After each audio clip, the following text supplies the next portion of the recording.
Welcome to the newest installment of the Untitled Film Nerd Project. My name is Philip, and joining me as always is TJ. Hello. AKA Mr. Doesn't Know Italian from Russian. I threw you under the bus like not even a minute in. That's what friends are for. And this week we watched The Shape of Water. So, spoiler tag now. We're going to get into some movie talk. So if you don't want to hear any of it, skip ahead to the time code on the screen now to hear the outro like normal. This was directed by the incomparable Guillermo del Toro. Director I'm a huge fan of and have been for many years. As far as the cast in this one, the main character was Eliza Esposito. I liked that her last name basically translates to exposed. Oh. Which fits her character. Mm-hmm. Thought that was cool. That was played by Sally Hawkins. I don't know her from anything in particular, but she's been in a ton of stuff. Richard Strickland was played by, again, the incomparable Michael Shannon, who's an amazing actor. Newer audiences would know him as Zod from Superman. Giles was played by Richard Jenkins in a role that was originally written for Ian McKellen. Oh, okay. But Mr. Jenkins has been in a ton of stuff as well. But, I mean, Cabin in the Woods is the first thing I think of every time I see him. But he's also been in, like, Kong Skull Island and stuff like that. Mm-hmm. Zelda Fuller was played by Academy Award winner Octavia Spencer. And she's been in tons of stuff, too, including The Help and Snowpiercer. She's fantastic in Snowpiercer. Yes, she is. Then we had Dr. Robert Hofstetler, was played by Michael Stuhlbarg, and I recognized him immediately because he was in A Serious Man, which, if you haven't seen that, go see that movie. It is fantastic. I haven't seen that movie. It is really good, and one of the best endings to a movie. Just, so good. Such a good movie. Okay. And he was also in Doctor Strange. And then, without further ado, Doug Jones is the fucking man. Doug Jones is amazing. I love Doug Jones so much. I want to marry Doug Jones because he's so fucking awesome. Yes. And that rounds out the main cast as far as I know, unless you have someone to add. The only other person that I recognized was Fleming, which was David Hewlett. Mm-hmm. And he was in The First Cube, for one. I wouldn't have recognized him from that at all because that was like over 10 years ago, if not more. He was in Stargate, SGU Universe. Oh, I've never seen that, so I just saw the movie. Well, even like his picture on IMDb and his picture, or the character he played in the movie, I would not have been able to tell that was the same person. Mm-hmm. So, yeah, but very cool. Is there anybody else? Nope. All right, sir. Well, no, before we get into that, I will go through some cool stuff. Nothing from the movie in particular, just facts, I guess. As many people know, this won a bunch of Oscars. It won for Best Director, Best Picture, Best Score, Best Production Design. It is the first science fiction movie to win Best Picture. Awesome. And it is the top grossing Best Picture winner in 5 years. Fantastic. That is pretty cool. So, go ahead, sir. Your thoughts. I loved it. Right on. Like, it was like a fantastic fairy tale. There's like so much I could compare it to. I mean, it was like a R-rated Edward Scissorhands. Okay. Interesting. Yeah, I can see that. Some ways it was Beauty and the Beast. Yeah, true. I didn't see that. Yeah, good call. Interesting. And in other ways, it could also have been like a sequel to The Creature in the Black Lagoon. Yes, I thought that as well, especially when they referenced where they got the creature from. Mm-hmm. I thought that was very cool. And the way that Michael Shannon played his character was so typical of how alpha male characters were in the movies back then. Yeah. Like I said, he was cast absolutely perfectly. Mm-hmm. He usually is. He's a fantastic freaking actor. But if you need somebody to be, like, scary... Yeah, intense. He's your guy. Yeah, he's your guy. If I was making a movie, I would love to work with him. Seems like he'd be just like really awesome to work with, but like really scary at the same time. Mm-hmm. Like, I need you to laugh and look crazy and don't kill me. Thank you, Mr. Shannon. I also liked it. I don't know if I liked it as much as everyone else did. Mm-hmm. I wouldn't put it like I heard a lot of people saying this was the best movie he's ever done. I still think Pan's Labyrinth is his masterpiece. Mm-hmm. This is up there. It's definitely up there. So if if Pan's Labyrinth is 1, this is like 1B. Mm-hmm. It was really good. But whereas Pan's Labyrinth, I was just enamored and I was weeping at the end and I was just so moved. This I thought it was a cute movie Mm-hmm. with some nice little twists and turns. I did think to myself that, man, geez, weren't the 50s and 60s great? Like, racism and homophobia, the good old days. Yeah. So whenever I hear like people like, I remember the good old days, like, you don't remember the fucking days you lived in, and or you were a heterosexual white man and you had it easy. Or alternatively, very closeted and Yeah. succeeded at staying very closeted. Yes. Poor Giles. Poor Giles. Yes. I did like the fact, probably my favorite part of the movie, other than Doug Jones, because Doug Jones is the fucking man, which I will keep saying because he is, it was the fact that since we had pretty much the two main characters were a mute and a sea creature, a lot of the bulk of the exposition and narrative was carried by a closeted gay man and a black woman in the 1960s. Yeah. That was fucking cool. So I thought it was really fucking cool to write it like that, and usually don't see that. And poor Giles. In love with Pie. He was in love with Pie Guy. Aww. Who turned out to be a complete dick. Yeah, I thought at first when he was being like racist towards the black couple that he was gonna like be like, hey, but no, he's like, you need to leave. I'm like, aw. Yeah. But seriously, come on, Giles. But yeah, you could do better. Yeah. He wasn't that cute. No, he was not. Nope. He is no Gushers guy. Yes, exactly. That is the pinnacle right now of super supporting background character in a movie. That is fucking gorgeous. My favorite is still found footage. Oh, well, yeah. Well, Matt. What's that name? Matt? Yes. Oh, he was so cute. So, yeah, those are my initial reactions, I guess, or initial reactions. Watched it with a friend. My friend absolutely fucking loved it. And you know what it reminded me of, though, kind of? Have you ever played BioShock? Oh, yeah. It reminded me of, like, BioShock before the flood. Like the entire intro where her apartment was floating. Yeah. But even after that, though, like, just the way the setting. Mm-hmm. Like, when she walked out of her apartment onto the street, and there's, like, the theater and everything, the fire in the background and all that. Everything just kind of felt like pre-flooded BioShock. To me, it was reminding me of Dark City. Okay, I can see that, too, yeah, a little bit. Underrated movie, if you haven't seen it, listeners. Very good. Very, very good. Very weird. Deserves way more love than it gets. Mm-hmm. I love the entire little sauna dance scene. That was more of my friend and yours thing. I was kind of like, okay, like, all it's right. very appropriate for her fantasies. Oh, definitely. Yeah, I mean, I thought the part where they were, where Eliza and Giles were tap dancing on the couch. Oh yeah, that was adorable. It was then. I was like, this movie kind of just has character, and I liked that. Mm-hmm. I did think it wasn't too smart what she did with flooding the bathroom. Yeah.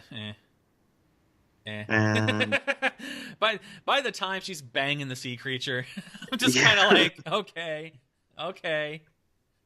You made up for it in the end. I get it now, but okay. All right. Okay.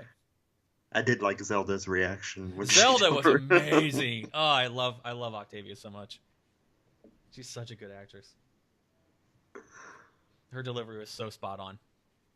We had such a fantastic fantasy world going on.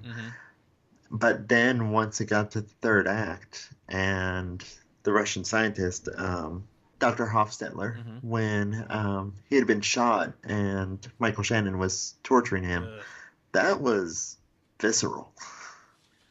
Dragging him by his face through the hole. Yeah, I just don't like... I never understand in a movie, if you're going to die anyway, don't say anything. What does giving any information do?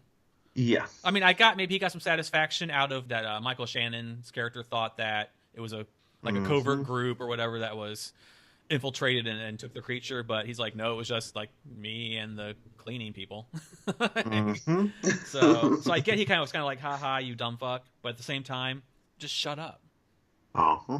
The last 15 minutes of the movie didn't have to happen. No. Not like that. So that was that's a little gripe.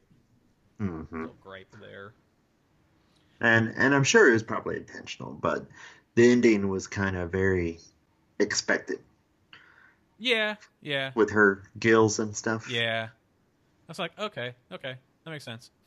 I forgive you banging the sea creature. Mm-hmm. I was like, okay, I guess I can accept that. Essentially, we got a very fucked up Splash remake. Yeah, yeah. But like, tables are turned. And better. Yeah, that's yeah. I was a little kid when I saw Splash, so I have like little kid memories of it. Daryl Hannah. Okay, did you have any holy shit moments? You go first, as usual. When she on it. fuck was banging the sea creature. Like, what the fuck? That was so fucking weird. I'm like, are you kidding me? You're going there. Like, just holy shit isn't like, holy shit, what the fuck? Like, so that's my holy shit, what the fuck moment. Mm-hmm. To me was what I'd already mentioned, the entire torture scene. Okay, fair. Let's backtrack a bit because I forgot to put it in. What was your favorite scene? My favorite scene probably would have been the entire musical. Okay, right on. Scene. My favorite scene was the intro. Mm-hmm. When it was underwater, but then everything was slowly floating back down, and then faded to like, I guess, real reality or whatever. And also, the music at that point was so whimsical. Mm-hmm. Oh yeah. It felt like a fable fairy tale thing was going to happen. It was very quirky music in spots. It was almost like mischievous in some of the parts of the score, which I liked. Which I also love the fact that one of the bus rides, she was whistling to the song. Yeah. Yep. Was there a mediocre moment for you? I guess some of the scenes of Michael Shannon and his family. Okay, fair. Did you think they were unnecessary, or? Yeah, like probably the very first scene of him and his family. Okay. I mean, I guess it just showed that, he's kind of a dirty bastard, but... Yeah. Well, by that point, he was having, like, sexual fantasies of Eliza, so... Yeah. He just didn't want any noise, which is like... Yeah. That's a very specific fetish you have right there. Silence! I guess my mediocre moment, I'll call back on it, was when Hofstetler gave away who the kidnappers or creature nappers were. Mm-hmm. It just was like kind of like the low point in the writing for me. I thought it was really unnecessary, and it just kind of bugged me. Did you have an LOL moment? Probably when Michael Shannon was interrogating Zelda and Eliza. Uh-huh. And he kept on talking about, how did he word it?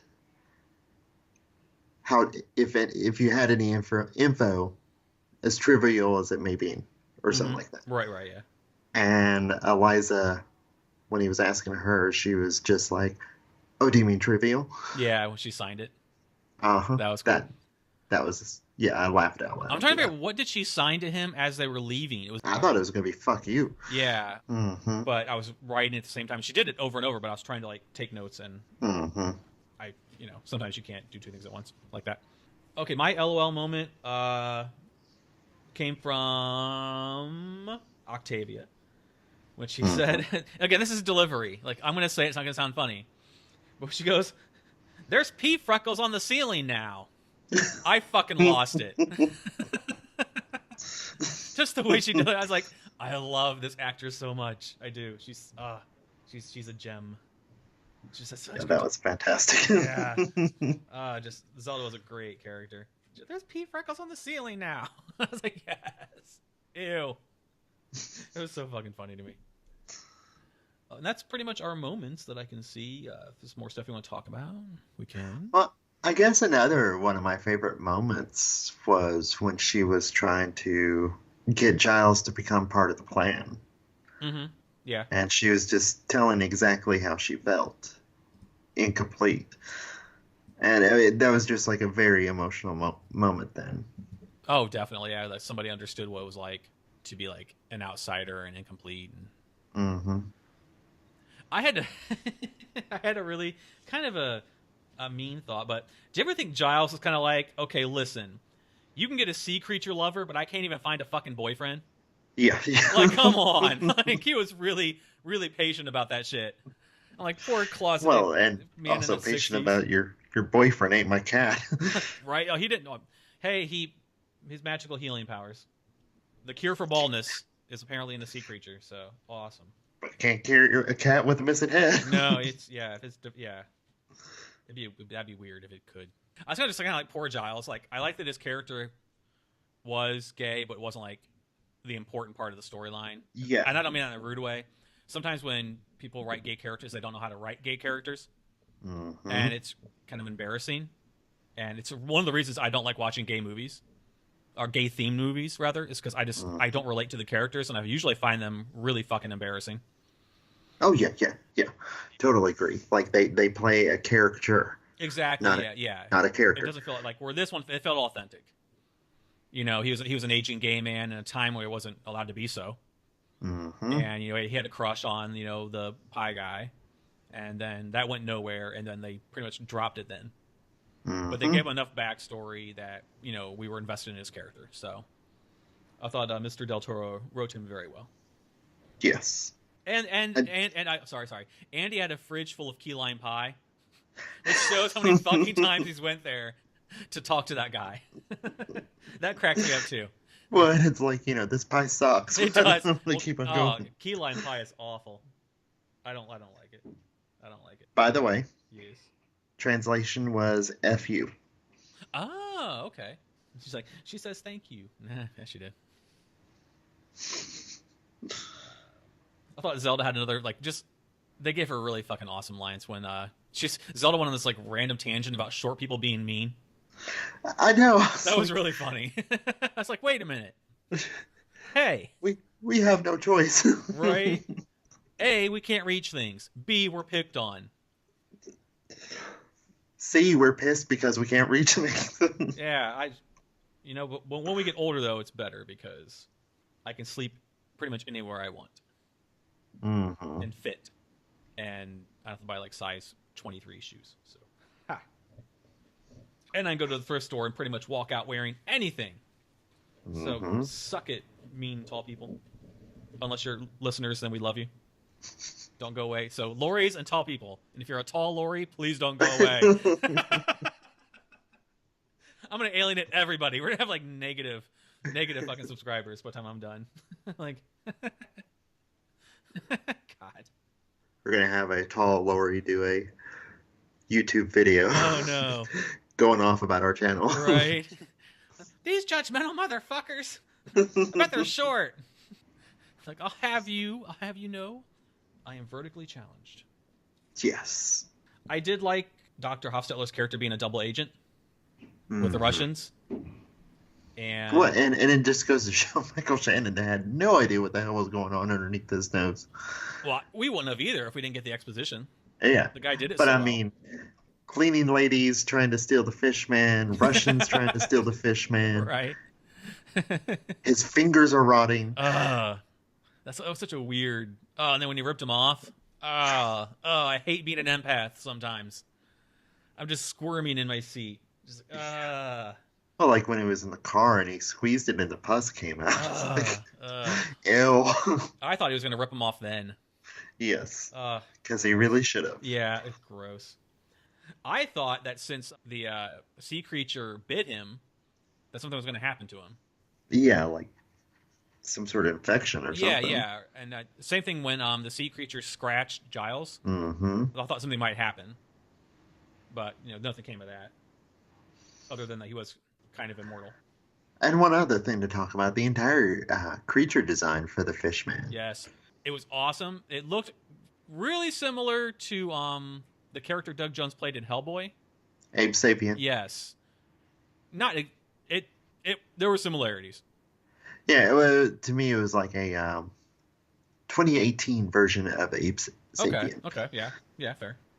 And for the longest time before the movie came out, there was rumors of it being like a prequel to Hellboy or something. It did kind of look like the same world. Yeah, yeah, yeah, very much, very much. And I say that Doug Jones is the man because he's the fucking man. I don't know how he does it. Like, I'm so claustrophobic and stuff that I would have a panic attack. I would. I don't know how he does it. So kudos to the man for being able to pull it off and make a career out of playing awesome characters. Yep. I don't know how he does it. I'm watching his character and I know he's in like a suit, like a bodysuit thing, and his face is covered. I would just panic and just freak out, rip it off, and scream. Or you would have appreciated the trailer, the very first trailer. I'm glad I didn't see anything because I had no idea what this was about. I forgot to mention that. I had, like, when it started, I'm like, I have no fucking idea what this movie's about. This lady's floating in water back down to her little, like, love seat. Okay. I was like, all right. Which was always, as always, is preferable to me. Because, as you know, and maybe our listeners know, I hate spoilers. And I consider almost everything a spoiler. The poster to this movie was a fucking spoiler. So I did not know it involved a sea creature. I did not know that it involved, I know it was in the 60s. I didn't know any of it. So I'm glad I didn't see. But what about the trailer? What would I have liked? It was just simply the scene where she was putting the egg on the edge of the tank. And it was just a teaser trailer, and that's all that you saw was the egg there, and then like a hand reach out and grab it. The fish man's hand. Okay. Spoiler. And to me, like, I mean, yes, a little bit spoiler, but it's a good way to show off what's going on in the movie, but not tell you a damn thing. Yeah, I see what you're saying, where, like, a lot of times trailers will give you, like, here's all the fucking best parts of our movie. Yes. In the trailer. Or, hey, Philip, here's what the movie's about exactly in the trailer. Because if IMDb doesn't get you, or Netflix doesn't get you, the trailer will. Yes. So I don't get you. Yeah. It's few and far between, but it does happen. As hyped as this movie got, I'm very happy and proud of myself that I avoided any and all spoilers. Yes, kudos. I had no idea what this was about, and it was a much richer experience for it. I mean, this was just a very, like, a cut and dry kind of fable love story.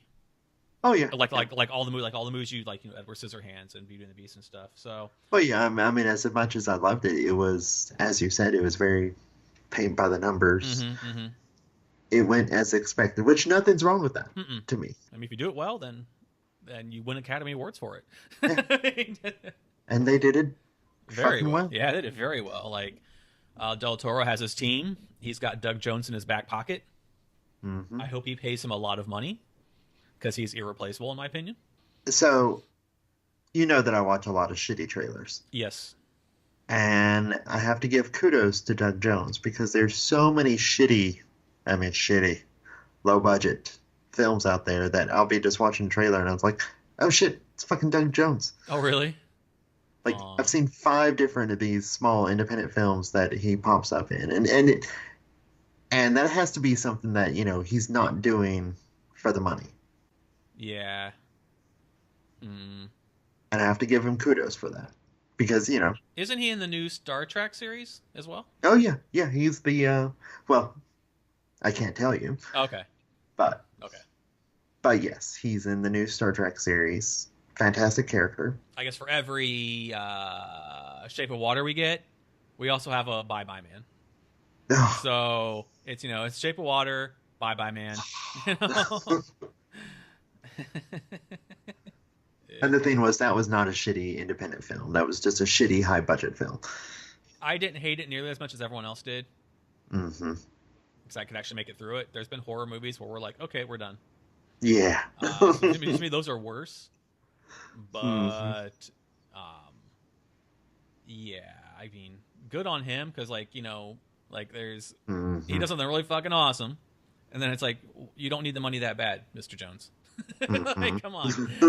Unless you have like a fetish for being like bound in like uncomfortable costumes and makeup, which you might. That might be what. Good for him. I mean, do what you love. Yeah, and you get paid for it. Get paid for it, sir. I think you are a very cool dude. Anything else you'd like to add? You want to go to the notes? Notes is fine. All right, I think we've talked about most of them anyway, but Philip's notes. I said there's nothing like some egg boiling masturbation.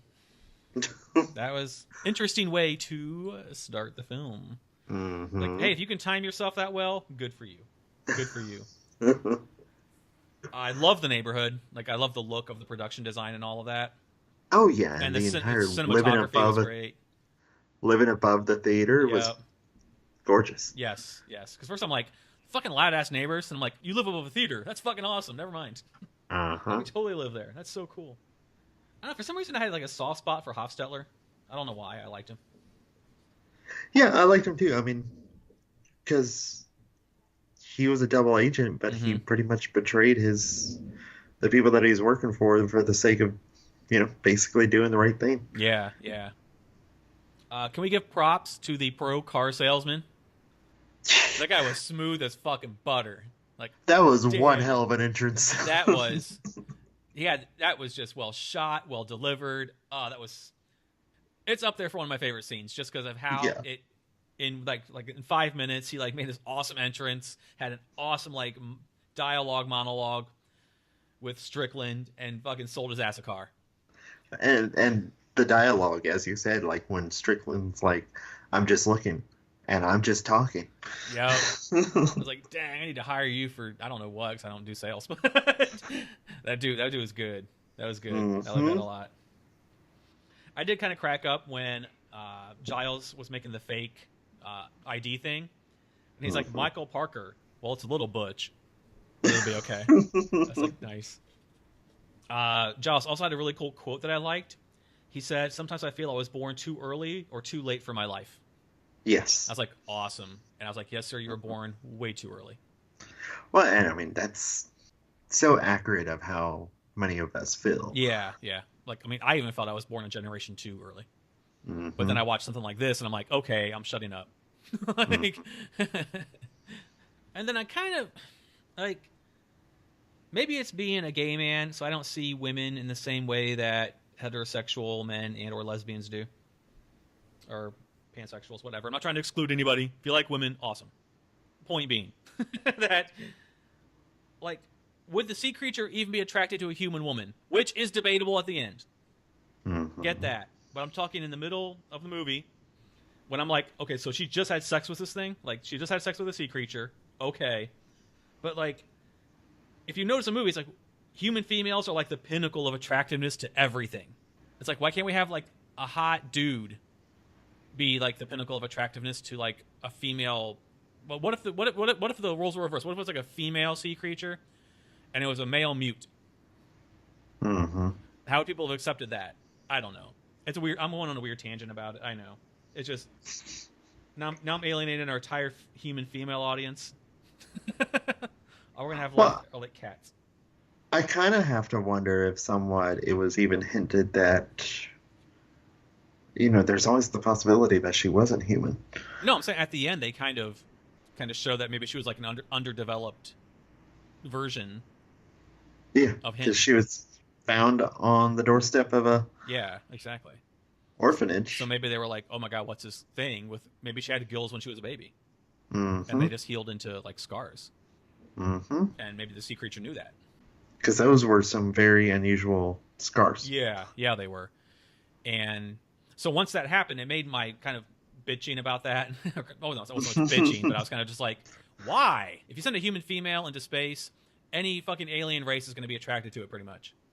Well, and to make your point, even my eyes, like King Kong. Yes. Yeah. Yes. It's like, why the fuck would a giant ape be attracted to tiny blonde woman? Right? Yes, thank you. And I'm not saying that human women aren't attractive. I'm just saying that male screenwriters in general, write them as almost like objects. And if you are a male species of any kind, you are attracted to this female human. Like, they can understand two human males being attracted to each other, but they'll be okay with human female and sea creature. human female and giant fucking ape. thing. Yeah, I don't know. But, That's my tangent, and yeah, I know. give it time. I remain optimistic. I don't know. Maybe if I was a heterosexual man, I would be like, yeah, push it, yeah. But the cinematography was, of course, on point. But kind of like a subdued shot, which was probably one of my favorite shots in the movie, just as a standalone shot. Like if you got like a screenshot of the shot, it's beautiful. When Hofstetter was sitting in the rain, waiting to be picked up, and it's just kind of like his silhouette with his suitcase, and he's at that like abandoned factory place. It's a beautiful shot. It's dark, it's raining, he's like silhouetted. It's just a beautiful shot. I loved it. And then, okay, so Zelda calls the cops. But what the fuck do you say? Like, okay, dear police, a crazy man is going after my friend and her sea creature lover. Please help. Like, how do you get that across to the cops? I don't understand. I was just surprised the cops didn't come out, shooting, because holy shit, fish, man. I was expecting that. Because I wrote that. I was like, what did she tell them? My coworker / best friend and her sea creature lover are running away from a crazy man trying to kill them. Please help me. Please help me. And that's all for my notes, really. Unless there's something you want to add, we can go to final thoughts. I'm good. All right, let's go to final thoughts. I will let you go ahead first, sir. Final thoughts are, loved it. It was a very, very good fairy tale. It was very by the numbers, as I said, and you agreed. But yes, it was well told, well shot, well acted, well directed, of course. Doug Jones is the fucking man. And I am a little surprised that it won Best Picture. Not gonna lie. I'm probably gonna get a lot of heat for this. It just didn't seem overly special. Whereas, like, again, and my defense will always be Pan's Labyrinth. Pan's Labyrinth is a fucking amazing movie. It is a special movie. It's a beautiful movie. This one was also great. But, to me, this was, like, no better than Pan's Labyrinth. But I'm glad it did. I'm glad that, Del Toro won an Oscar and won 2 before. But, for director and picture, go him. And it was a very beautiful movie, but it was very by the numbers. But just done exceedingly well enough to win an Oscar. And so after seeing it, I guess I was expecting something more. If I had seen it pre-Oscars, I think I might have a slightly different opinion of it, because I went into the movie with Oscar in my head. Yes. Like, this won the Oscar for Best Picture. This won the Oscar for Best Director. Okay, wow me. And it started off, I was like, okay, this is pretty. This is nice. This is a very awesome opening scene. And I liked the setting. I liked all the actors. I liked the story they were telling. But it just didn't. I don't know. It just didn't go into the next gear, if that makes sense. It didn't. Yeah, it just wasn't as grandiose. Yeah. As you would expect of a Oscar winner. Well, especially a science fiction Oscar winner. Yeah, science fiction. You're from Del Toro. You're getting into it expecting science fiction Schindler's List. Yeah, like especially from Del Toro, who just knows how to write good fables. This was, again, I'm going to keep saying, this was a good movie. This was a good fable. But it wasn't, as you said, grandiose, to me personally. But I do also own up to the fact, like I said, that if this had been done, or if I'd seen this pre-Oscars, I might have a slightly different. But I can't say that if I saw this pre-Oscars, that I'd be like, oh, this won the Oscar for Best Picture? Yeah. Really? Okay. Was anybody else in the competition? No, that's mean. It wasn't that bad. Like, I love the movie, but I totally respect everything that you're saying. Right. And inversely, I can respect people who actually adored and loved this movie. I just think it's not his strongest movie. And I think, but at the same time, major respect to Eliza, the lady who played Eliza, Sally Hawkins. She did a great job at being a mute. The supporting cast was great. As I've said, Michael Shannon's always great. Octavia Spencer's always fucking great. And, Doug Jones is the fucking man. And I don't know. I don't know. Like, it is what it is. Yeah. I'm not in love with it. Will I add it to my Del Toro collection? Probably. Because it's definitely, I think, worth owning. But it's not something I would have to, like. I'll put it this way. And then that's my piece with the entire thing. If I was going to show anyone one Del Toro movie, it would not be this one.